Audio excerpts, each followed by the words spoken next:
Olá, bom dia para você. Beneficiários do INSS começam a receber a primeira parcela do 13º salário, uma injeção de mais de 56 bilhões de reais na economia. Começa hoje em Ribeirão Preto a AgriShow, a maior feira de tecnologia agrícola da América Latina. Em 5 dias, o evento deve movimentar 3 bilhões de reais. E você vai ver que a lei que estabelece a Libras, a língua brasileira de sinais, como meio legal de comunicação, completa 20 anos. Segunda-feira, 25 de abril, o Brasil em Dia já está no ar.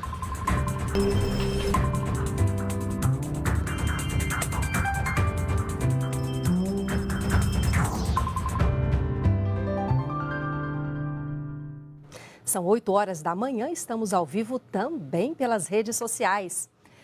O INSS começa a pagar a partir desta segunda-feira a primeira parcela da antecipação do 13º salário para mais de 31 milhões de segurados. Quem tem os detalhes é o repórter Glauco de Queiroz. Glauco, bom dia para você. Bom dia, Natália. Bom dia a todos que nos acompanham. É isso mesmo, né? O pagamento desse adiantamento começa a ser feito a partir de hoje para aqueles que recebem um salário mínimo. E a partir da semana que vem, já em maio, para aqueles que recebem valores acima do mínimo. De acordo com o governo, até o dia 6 de maio, mais de 31 milhões de pessoas serão beneficiadas com essa medida entre aposentados e pensionistas do INSS. As regras do adiantamento estão em uma portaria da Diretoria de Benefícios do INSS, publicada lá no dia 23 de março. Quanto ao pagamento da segunda parcela referente ao mês de maio, está prevista aí para o final do mês de maio e início de junho. Os beneficiários do BPC, que é o benefício de prestação continuada, não tem direito ao pagamento, ao recebimento desse 13º salário. Para saber os valores, basta acessar o aplicativo Meu INSS no celular ou diretamente no portal gov.br/Meu INSS. Segundo o presidente do INSS, o Guilherme Serrano, essa medida é boa para a economia do país. Vamos assistir. Essa antecipação ocorrerá em 2 parcelas, uma agora a partir de abril e outra a partir do mês seguinte. Com isso, serão injetados mais de 56 bilhões de reais na economia. E você pode conferir a sua antecipação nos extratos na plataforma do Meu INSS. O Ministério da Saúde decretou o fim da emergência em saúde pública da Covid-19. Mesmo com a decisão, o repasse de recursos a estados e municípios não será alterado. O estado de emergência de saúde pública de importância nacional entrou em vigor no Brasil em fevereiro de 2020, poucos dias depois da OMS declarar o início da pandemia de Covid-19. Com o avanço da vacinação, que já imunizou totalmente mais de 81% dos brasileiros, o cenário epidemiológico e a capacidade de resposta do Sistema Único de Saúde, o governo federal decidiu colocar fim no estado de emergência para a doença. A medida entra em vigor em 30 dias após a sua publicação no Diário Oficial da União. As pessoas devem continuar procurando a vacinação, completando o esquema vacinal. É de suma importância. E se alguém tiver sintomas gripais, como coriza, tosse, nariz entupido, dor de garganta ou febre, devem procurar um médico e evitar participar de eventos onde haja aglomeração. A situação de emergência facilitou as ações de enfrentamento à pandemia, permitindo, por exemplo, que a União, estados e municípios pudessem contratar profissionais de saúde, comprar medicamentos e insumos sem licitação pública. O Ministério da Saúde garantiu que nenhuma política de saúde será interrompida e que os estados e municípios serão orientados para a continuidade das ações de combate e prevenção da Covid-19. Por isso, o repasse dos recursos está mantido. Mesmo que tenhamos casos de Covid, porque nós não acabamos a Covid, e nem nós acabamos com o vírus vai continuar circulando e nós temos que aprender a conviver com ele. Se houver necessidade de atendimento na atenção primária, nós temos condições de atender. Se houver necessidade de leitos de terapia intensiva, nós temos leitos de terapia intensiva. A Agência Nacional de Transportes Terrestres decidiu pela suspensão das linhas de operação da aviação Itapemirim. A medida é para garantir a segurança dos usuários e manter a adequada prestação de serviço aos passageiros. Com a decisão da ANTT, a aviação Itapemirim, que está em recuperação judicial, fica proibida de operar venda de passagens e transporte de passageiros até que as irregularidades sejam solucionadas e cadastrada frota compatível para a prestação de serviço aos usuários. A determinação permite que a empresa cumpra com as viagens já vendidas e com data de embarque até o dia 18 de maio. Quem comprou passagem para depois dessa data pode solicitar o reembolso do valor pago ou pedir para ser remanejado para outra empresa. Se o consumidor não conseguir resolver o seu problema diretamente com a empresa, seja por meio do serviço de atendimento ao consumidor, o SAC, que é um atendimento telefônico, seja de forma presencial, nós recomendamos que o consumidor procure um órgão de defesa do consumidor. Se ainda assim o problema não for resolvido, aí a única solução que restará ao consumidor é judicializar a demanda. Em nota, a Itapemirim afirmou que está adotando as medidas cabíveis e que cumpre rigorosamente todas as normas dos órgãos reguladores do transporte rodoviário, buscando sempre o atendimento de qualidade aos seus clientes. Começa hoje em Ribeirão Preto, São Paulo, a AgriShow, a Feira Internacional de Tecnologia Agrícola em Ação. E o presidente Jair Bolsonaro participa da abertura do evento. Júlia Ballarini está lá e traz as informações ao vivo para a gente. Júlia, bom dia para você. Oi, Natália, bom dia a você, a todos que nos acompanham. A abertura da AgriShow é daqui a pouquinho, às 10 horas da manhã. E como você disse, o presidente Jair Bolsonaro vai participar da cerimônia de abertura, juntamente com o ministro Marcos Montes, o ministro da Agricultura, Pecuária e Abastecimento. Essa é considerada a maior feira tecnológica agrícola da América Latina, que volta a receber o público após 3 anos.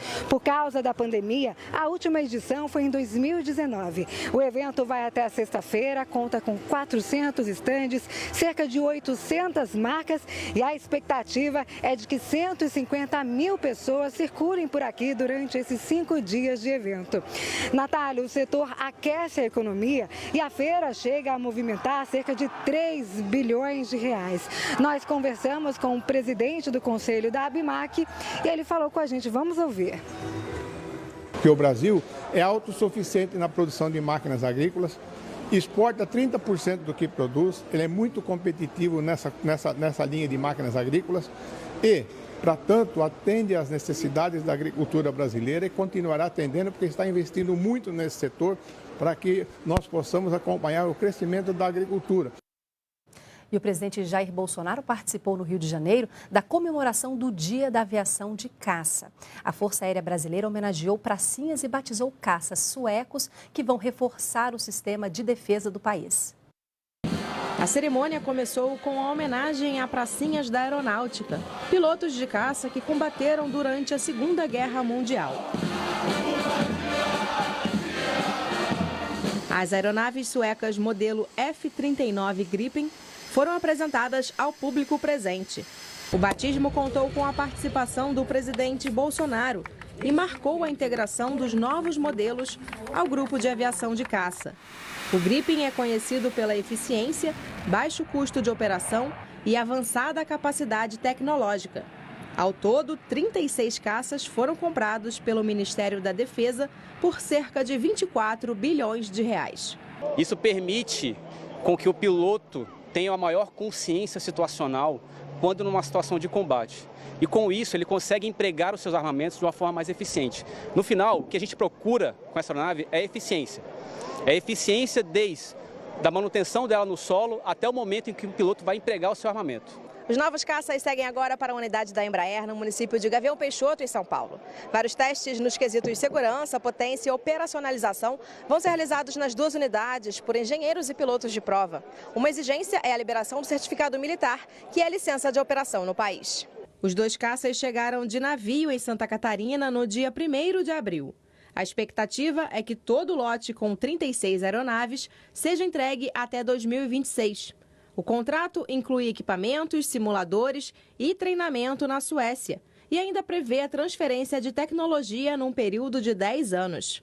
Uma parceria vai permitir a produção da aeronave em território brasileiro e capacitar o sistema de defesa aérea do país. Iniciaremos estudos preliminares para a aquisição de um segundo lote dessas aeronaves. Somente os países expoentes em investimentos na área de defesa, capacitados a desenvolver e utilizar o poder aeroespacial em sua plenitude, reúnem condições de proporcionar a liberdade para o seu povo. Em Porto Seguro, na Bahia, o presidente Jair Bolsonaro participou da cerimônia em homenagem aos 522 anos da chegada dos portugueses ao Brasil.